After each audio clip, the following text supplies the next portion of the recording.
changed. She started off, he had the big, huge, like TV type camera, the real big ones. And as things changed, you got the camcorder, the smaller video cameras. And if he was here today, he probably would be, just like some of the rest of us, using these phones and going out videotaping events and things. I mean, because that's, exactly what I have done.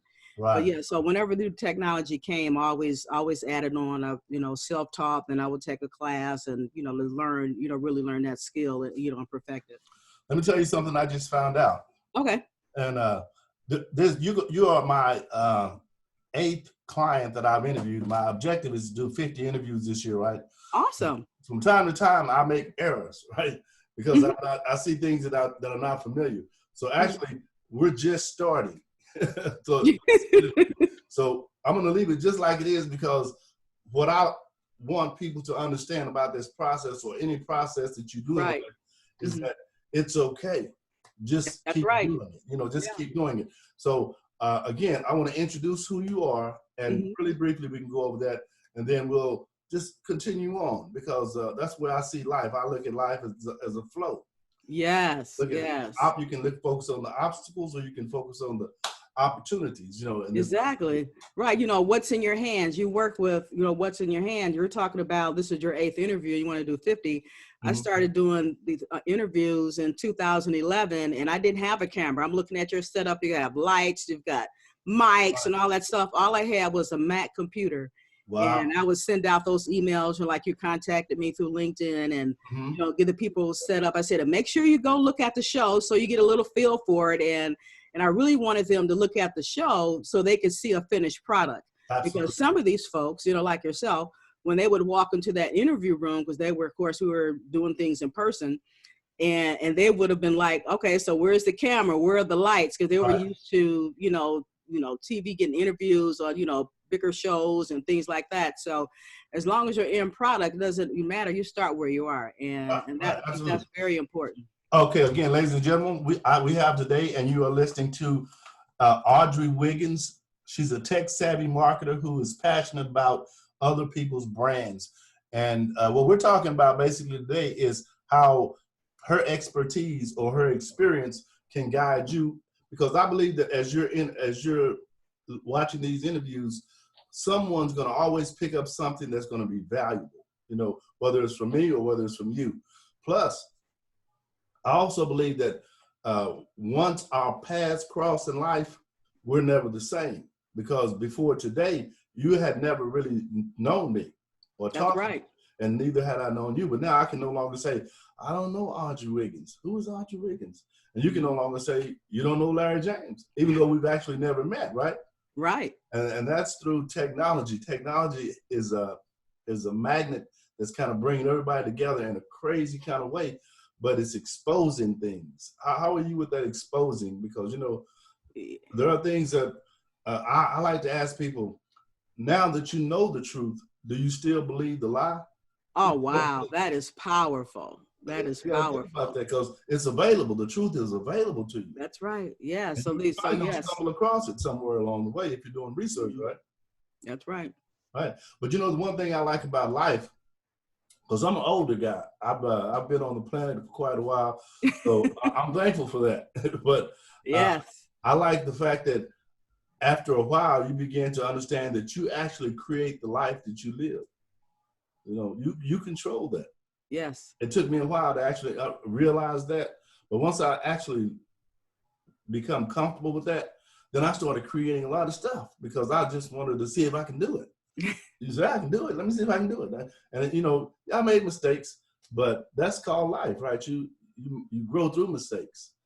When you were beginning your marketing career, what are some of the mistakes you made that, you said earlier that you had printed up a whole lot of business cards you didn't need and whatnot like that. Mm-hmm. What are some of the mistakes you made early that you did, you grew from? I would say one of the main things with pricing, because it's like, especially if your business, you're a creative person, I'm a creative person, so selling your creativity basically, or your marketing knowledge as far as on the consulting side, it's hard to, like, you set your price, you go out, I did all the research and, you know, got the, you know, what I felt was a comfortable, you know, price. But then I was afraid to tell people, you know, if they would ask, I'd be like, you know, hemming and hawing around, you know, dancing around the price. So that's a mistake. You have some people that are honest and want to support you because they're there to support you. They will say, hey, I like working with you, because, you know, your relationship or your personality. And, you know, they would say, well, what's the real price? You know, whatever. And, you know, say, well, this is, you know, what it is. And, you know, that was a mistake. Me too. I had that same situation. Yeah. Pricing, because I'm an author too. I've written several books. Okay. And I was like, how do I price this? Because when I wrote my first book, I thought I had made it. I was like, success. But I knew nothing about marketing. I didn't realize how important marketing was. I was like, wow, I got a closet full of books. And I don't understand marketing. But let me ask you this question, because I had this issue, and I believe I still have this issue to today. How did your friends adjust to the decision you made to become an entrepreneur and, you know, live your life on those bases? Because a lot of times you're going to lose friends, right? Right. Yeah. And it was okay as long as I was working a full-time job, because then it was, you know, I was still like them, so to speak. And then once, you know, I came out and it was like, well, you know, can you afford to do that? And, you know, that I would have somebody on the street would say, well, is what she doing legal? And, you know, and all of I'm like, this is craziness. So people do make odd comments. And what I've learned is that those comments come from their place of fear versus, you know, what is she doing or how can she do that? That's not really their main concern. It's like, we're doing something that doesn't compute, so to speak, you know, the old robot that does not compute, you know, with them. So they're going crazy, and all those crazy, you know, ignorant comments come out of their mouth. Someone told me one time that when people do that, the reason they're responding like that is because you're causing them to have to look within themselves, and they find themselves unworthy because they're not willing to take the chance or take the opportunity that you have. Because none of it comes with a blueprint. That's why I say, if you make mistakes, don't worry about mistakes. Just keep going. Because if you keep going, you're going to get better. And that's how it works. You don't get, I tell, like, most of my clients are beginners, right? And I have to kind of walk them through a little bit of the internet part, because I deal with what we call the baby boomer generation, our generation. Oh yeah, that's my generation. Are thinking about retiring. People have retired. Or, you know, want to do something 2 or 3 years before they retire. And they have the energy and the mindset, but this machine right here, oh man, it's a deal breaker for a lot of them. Like, you have to go all the way back to step one. But I enjoy that because it's all a process, you know. Exactly. And then once they're, you know, they get enlightened, and you can see their faces, you know, glow. You can kind of feel their energy, and that energy comes back on us. Right. But for me, I wasn't really comfortable with the computers at first, because I have a son, and my son was in Japan. He was in the Air Force. He was, this was when the computers first started, or my understanding or my knowledge of them began. And I would call him, and then he said, Dad, you know, you can email me. And I said, what's the email? And he said, for free. I said, wait a minute, I need to learn that. Okay. Yeah. So, you know, but over time, I think I have the kind of personality that once I, you know, lock on something I enjoy, I can spend a lot of time with it. You know, with the computer, if you spend a lot of time with it, you're going to learn a lot about it, right? You're going to, especially in a certain niche. Like, as a marketer, you probably would say that you were expert 25 years ago, right? But you just kept honing your craft, right? Right. So now it was like, I feel like I hadn't arrived, and people would say that. I'm like, you know, and I wouldn't believe it. Right. So and now it's like, I want to be out there. Yeah, call me. What you need to know. Right. You know, I have a campaign that I run every now and then called Ask Audrey. You know. So are you on the computer every day? Yes, absolutely. And so it doesn't burn you out or anything? No, you can, you know, you still, like anything else, you know, if you sit here for 12 hours, you're going to get tired. But I know it's because it's helping me to get things done. Right.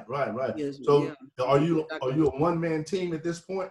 I am, and Okay. if I need help for something, especially like in the video production part, if we're in a studio or something like that, I will always have someone with me. But for the most part, yeah, I'm a one woman band.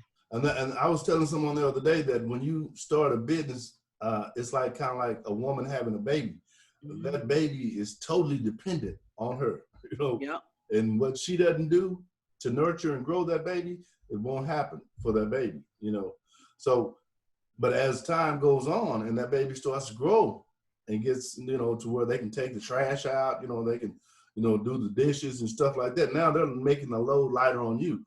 Just like Right. once you learn more about your business and you're able to, let's say, outsource some things rather than you actually having to do it yourself, because you can outsource it for less time than it takes you to do it. Right? Absolutely right, because then that becomes that person's area of expertise. That's right. That's right. Yeah. And you paying for that, but you're willing to pay for that because it's going to come back 2 or 3 fold, right? Mm-hmm. Absolutely. And Yeah. that's one of the things I enjoy about these type of connections, because see, a lot of times, especially in the internet business, when I speak with someone like you guys, you probably know a lot more than I do about your area of expertise, right? Mm-hmm. So if I need some information, I can just say, hey, Audrey, how would this work if I did that? Right. And you could call me and do the same thing, right? And those are the type of connections that we make, because I understand when you have a business that, in my mindset, business is a team sport. It's not a one-man show. It's a one-man show at first, but you want to start release some of that.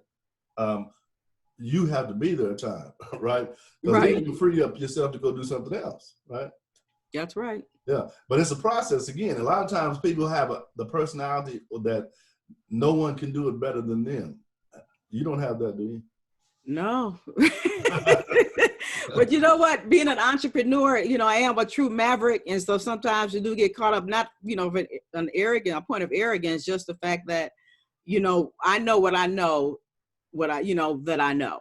Right. And sometimes it's like, okay, it's hard to pass it off. I'm not a parent, but I can imagine it's just like a mother and a father, releasing that child into adulthood because they want to, control them, but not control from a negative standpoint of control, but it's that area of comfort. So yeah, but it feels good though when somebody else does something. Because I tell you, if I can giving a quick example, is one of my projects, and actually ended up 2 of the projects I had. I was so caught up in the tech side of it, of setting things up, till all my creativity was gone. And so when it came time to design a flyer, still a flyer, but but online, we use it online, it's not printed. I couldn't do it. I'm sitting there looking, okay, so what I'm gonna do, so I paid somebody else, for both of those projects to create a flyer for me. And I love their work, so it was like, okay, so God is forcing me, okay, to delegate. That's right. It's okay to delegate. Absolutely, absolutely. And you learn the lesson there. You learn that you can do that, because yes. a lot of times one of the things I share with people is we hold ourselves back. Like, I'm a speaker too. So from time to time, I would always find myself in front of a crowd, and it panicked me at first, right? Okay. So I went through the Toastmasters process, and aligned myself with being able to be comfortable with that, and that still wasn't enough, but it was enough. You know what I'm saying? Because I enjoy doing what I do so well that I got to fight through this. I knew that. But I like to tell people that a lot of times you can set everything up just like you want it. And one of the things that will stop you is you. Yes. You set it up just like you want it. And then the Lord brings it to you just like you want it. And you won't do it. What? Oh, I know. I can't stand that fear. Oh my goodness. It just grips you sometimes. It will paralyze you. Yes. And I have to confess, I had the 10-year project, and finally, getting with my nieces, but then again, that was a team. They sit around and Thanksgiving and between there and Christmas, and we created a little goal club. So we wrote our goals down, and I kid you not, we were sitting there at the table. We, one of them had found some like 7 or whatever questions they had found on the internet from somebody, and so we put in our information, our answers. It was okay to write them down, right? but it was so weird. It's like, okay, so we had to say them out loud.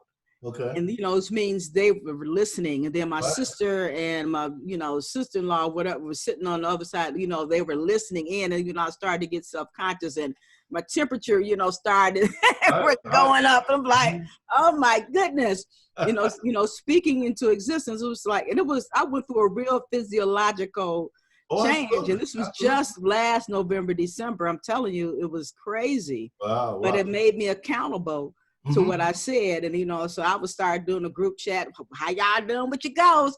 This is what I'm doing. You know, and I believe it helped all three of us. Now they're doing some things. But you weren't the only one experiencing that. You know what I'm saying? They may not have said it, or they might not have showed it.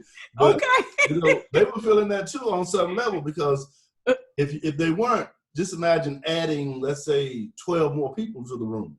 Oh man, that would really been scary. I tell people that sometimes. If you're in a meeting, let's say of 8 people, and I'm the instructor, and I say to you, okay, we're going to go around the room and introduce ourselves. People start panicking before number one. I'm like, golly. I can see people sweating, you know, fidgeting. I'm like, wow, but it's kind of, you know, I went through the same thing. But I didn't. Someone asked me one time, she said, it was a lady, a friend of mine, she said, Larry, are you afraid to speak in public? And I had never thought of that. Never thought of that. I never thought that I was or I wasn't. But when she asked me, I was like, I don't know. I had never done that. So I don't know. So the first time I did it, petrified. You know, petrified. But I knew what I do required me to learn that skill or get comfortable with that skill. Right. Now today, with the internet, I love it because it's only me. It's only me, and I do this well. You know, as a matter of fact, I've got over 900 videos on YouTube. Wow, so, I know I was out there watching some of them. Yeah, I do this a lot. But you know, my objective is to, at the end of the day, leave a legacy. Like I've got a son and a daughter, and I've got 6 grandkids. Only 2 children, but 6 grandkids. Wow. I want my great grandkids to have access to who their great grandfather was. Absolutely. So, like leave a legacy, but not only them, their friends and other people that I'll never get to meet. You know, just like I studied and read books about people that, you know, were already passed on, but they left a trail, you know, for people to, you know, and especially for people that look like us. You know, yes. Like us, that's very important, you know, because for sure. This technology didn't exist when I was growing up.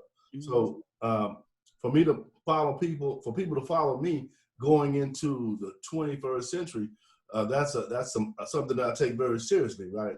Right. But I also believe we have to be able to set goals in our lives. How important would you say goals are for an entrepreneur? Oh man, without a vision, the people perish. We would absolutely just die. Right. You wouldn't know what to do next. Right? No. Yeah, we would have no purpose. You know, we all have a purpose. We just wouldn't be, you know, living in it if we didn't set goals. Right. That's what that would is. Would you say that you are actually self-evaluating? Would you say that you're actually living your passion, or you have another passion? I would say partly, only because I did go back to work, you know, after we had some death in the family, parents, you know, had passed, and my point is, are you familiar with your passion? Do you know what your passion is? Oh yeah, helping others. Yes, okay, because when I see you get it and I help you and you're out there doing your thing, I get so excited. Gotcha. I'm excited. And that's in my mindset, it's a for-profit thing, but it's really not to me. You know what I'm saying? I do it for money. Don't get that twisted. It's a business. Oh yeah, right. Because you have to live in an economic society, so you have to have money. Absolutely. Yeah. I get more from it by you getting it. You know what I'm saying? Because word of mouth is very powerful. You know, and I like people to start at ground zero. You know, ground zero. There's only one place you can go, and that's up. That's true. Then you get a chance to actually build your confidence, because a lot of times people. I was sharing this with a young lady the other day, and I was telling her that, can you imagine, I think she's like 25 or something like that. I said, can you imagine a young guy that's about 25 growing up in what I call a survival mentality, where people are shooting outside. He's witnessing people getting killed. Food. There's no food on the table. You don't know who's inside the house. Versus someone who's raised with a mother and a father and a gated community. Where there's Right. never no fear. And then this lady meets this guy, and they get together. There's going to be a problem there, right? Right. Because he's a bad guy. It's just he grew up in a survival mentality. That's right. And you have to have you're going to have a rough exterior like that, and it's going to be hard to trust people that when it looks like they're trying to take from you. You know what I'm saying? Right. So that's one of the things that I like people to be able to look within themselves, because see, I believe that all the answers to all the questions that you have is within you. Oh man, you took the words out of me. That's yeah. So I've always believed that. Yeah. Even when I got off track and I was disbelieving, I still had to come back to that fact. Like everything I need is already in me. Yeah. Sometimes it takes somebody outside of us to bring that out. Mm-hmm. To help us to see it. But that's when your coaches and mentors, come into play. Right. Yeah. That's my next question. How important do you think a mentor or a coach is to growing your business? Mm-hmm. It's very important because for one thing, it's sometimes, like we talked about earlier about, not having confidence or not believing ourselves. We need somebody who, can be alongside us like a cheerleader. Right. And walk that walk, right? Right, exactly. And where we're falling down or where we're excelling, we need that communication, from those people. And plus, a mentor or coach can point us in the other directions or the areas rather, not a different direction that we may not have seen. Or it's like, oh, okay, so how we can bring things together or bring something else into, this basket. Absolutely. Thinking about multiple streams of income and sometimes they can save us some heartache and money, Yes. because I would have went down that path surely because I felt confident about it, but I didn't see that roadblock that they walked me past. I want to ask you a couple of questions based on, I do research on anything that I'm going to be doing. So I study different podcast episodes now, right? Oh, okay. The reason I'm doing all this is because I want to have my own video podcast. I have an audio podcast already. But I want to have a video podcast starting in 2021. So I want it to be totally a comfortable situation though, and then I'll use these as, people that, experts that I've spoken with. But I want to ask you a question and I just want your response to it. Okay. Okay. This is from a guy by the name of Neil Brennan. And he says, it's impossible to develop a natural friendship with someone unless you have proximity. I don't think so. I mean, I think you can develop a friendship with someone with. No. Listen to it. Oh, it's impossible to develop a natural friendship with someone unless you have proximity. So what does he mean by natural? It just happens. And see, proximity, that just being the distance. Just like you and I. If we talk every day here, we would develop some type of friendship. We would, and I still would think, this is, to me, his question is more inside of a box.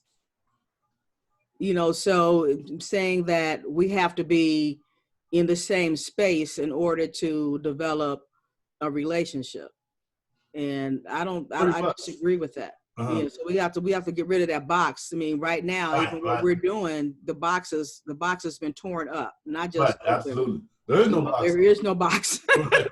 Exactly. So we're talking about So any type of relationship, whether it's distal or whether you're that proximal in that space, it still takes time. It's not gonna because sometimes people make the mistake, and I've seen this, as a younger person, that people, get close to you too fast, or they want to be your friend too fast. So then when tragedy hits, even the slightest bit of misunderstanding, you don't know where to go with it. Why? Because you don't understand that person's mentality. You don't understand where they're coming from, how they solve problems, and how they really look at, what is their worldview, on things. So then at that point, the only thing you have to deal with is your emotions, and that can destroy something that never even got started. That's true. So, That's true. yeah, But, so I do believe, but most proximity. people I've never met in person that I have, that I consider that those people friends. Right. When I was probably about 8 years old or something like that, I can remember this to this day. I would see things like a TV show, or I would eat something like ice cream, and I had friends, right, and they would eat this same ice cream and watch the same TV show, and certain things would affect me differently than it would affect them, Okay. And I was wondering why is that different? Why do they laugh when I don't laugh, and I laugh when they don't laugh? Yeah. But the one thing I come to realize is that we're all what I call individually wrapped, and it's our responsibility to figure out what we do to unwrap ourselves and express ourselves to the world. Wow. In a creative kind of way, right? Because one of the things that I know is that we all create the life we have, but only the successful people will admit it. Everybody else make excuses, say, "Oh, it wasn't me. It was that person, or it was me." Exactly, or this happened, Right. But it's you. And if you're able to look yourself in the mirror and admit that it was you, then you learn the lesson. But if you continue to blame someone because of that, then you haven't learned the lesson. And until you learn the lesson, you keep getting the test, right? Yeah. That's how it works. That's right. But the thing about life that you enjoy the most at the point that you are right now, what would you say that is? The peace? If you're at peace? Just being able to create. Create, that's a good word. That's right. Yes. Create. Yes. And you, like when I wrote my first book, it cost me like $1,300 to write that book. And my second book was only like $400. Okay. You learned something there. I was like, oh my goodness, they got me. I want the $400 lesson, okay? Because I've got my book ready. We're almost ready. Anyway. Go through your space. You can write that book for probably $175. But it's lesson learned. And that's one of the things about life that from an entrepreneur perspective. In the beginning, I didn't like. Because people take advantage of you. I don't like that. That's true. And I've lost some money. Yes. And on advertising myself, there's some types of advertising I just shouldn't have done it. It's like they can see you coming. Right. And I've learned to do that too, because I tell people all the time, especially when they're beginning, if someone like myself, I've been January 2nd made 10 calendar years for me, right? So congratulations. I got my 10,000 hours in. Okay. So when I see somebody coming, I like to give them a series of questions, right? That series of questions let me know exactly where they are. If they answer those questions in this way, then I can raise the price. Okay. They're not familiar with that. So if they answered them this way, then I have to keep it more, what it should be. Now, that's not what I do, but that's an opportunity I have, right? Right. Because I believe who you are speaks more volume than what you do. And I don't go through life cheating people. Correct. I give you fair shake for a fair amount of money, but I don't give you without getting. Like, I'm not just going to give you something like that unless it's what I'm doing with these things, because I believe all this is giving too. Because yes, it is. Absolutely is. I mean, you're giving me a voice to an audience that may not have otherwise been able to touch. Absolutely. And then your expertise and the links that we leave after this, then they can contact you and solicit your services. But I'm not, like I said, I'm not a very, what we would say a religious person, but I'm more spiritual. And I believe that, with everything that I have that we get by giving. But we don't give to get. You give because you can help the situation. You can change people's lives by being who you are. And one of my favorite words is authentic, your authentic self, because that's where we trip up. Because in the beginning, the first thing we do is we emulate. We imitate. We imitate who we're seeing, right? And then emulate them. And then after that, we'll add our own little spin to it. That's your authenticity. You learn the lesson, you learn the process. Process is one of my favorite words too, because it's a process. You got to go through that process. And if you don't go through that process, you're going to miss some steps. But if you go through that process, at the end of the day, you're going to know it. Yes. That's all you do. You just keep repeating that. Just keep repeating that. And you're going to find little avenues you can take that you didn't know in the beginning. But the part about the spiritual part is that when you give, when I share this with the world, then universally, with no control of me, God brings that back to me, right? Yes, he does. I believe that. So, and someone, like I say, will benefit from this opportunity, you know, and that someone I may never get a chance to see. Yeah, that's right. Yeah. But I have to be okay with that. I can't be selfish and say, well, I'm going to keep this information until I can sell it, you know. And you will never sell it. That's right. That's right. I'm viewing it from the wrong perspective, right? Yeah. Yeah. So what's like a day for you when you get up in the morning until bedtime? You say you have a full-time job too? Yes. Yeah, I do too. I work. As a matter of fact, I'm getting ready to retire pretty soon. I've been working for the government for February 2nd made 40 calendar years. Wow. So at 41 years, 11 months, and 1 day, we can retire with 80% of our pay. So I'm looking to the finish line. Absolutely. God bless you on that one for sure. Yeah. So, get up, the whole routine is, to get dressed and, and get out of here. And it's kind of, different now, of course, because we're at home, but I try to stick to that same routine as possible, of getting up, you have your breakfast, check the emails, see what's out there and, in the calendar, what do I have going for, for the day. Right. And so, so my mindset is already focused on, what's next, Gotcha. Yeah. Okay. Well, listen, we're coming up to the bewitching hour. I like to call it the bewitching hour. It's been a pleasure talking to you. And I really had a good time sharing, growing up experiences and gaining knowledge, because knowledge to me is the equalizer. Yes, thank you. It's your looks and your abilities will get you in the room, but that knowledge, you have to have that knowledge to stay in the room, right? Right. And a lot of people in this life that we get a chance to meet, we have more of an impact on than we actually realize, and a lot of times we don't really understand that until we look back. You heard the saying, hindsight is 20/20, right? Oh, yes. Yeah. You look back, you actually say, well, I really learned something from that lady. Or I really learned something from that guy. Or I really learned something from that situation. Right? And that's how we help the next person, because it's about, we're supposed to do unto others as we would have them do unto ourselves, right? That's right. So I wouldn't want anybody to do bad things to me. You wouldn't want anybody to do bad things to you. Correct. Purpose, right? Right. As long as we go through life with that outlook, then things will work out, And with that being said, I want you to leave your email address or your website so that my audience can contact you. Okay. All right. So the website is altogether.biz. It's altogether with one L.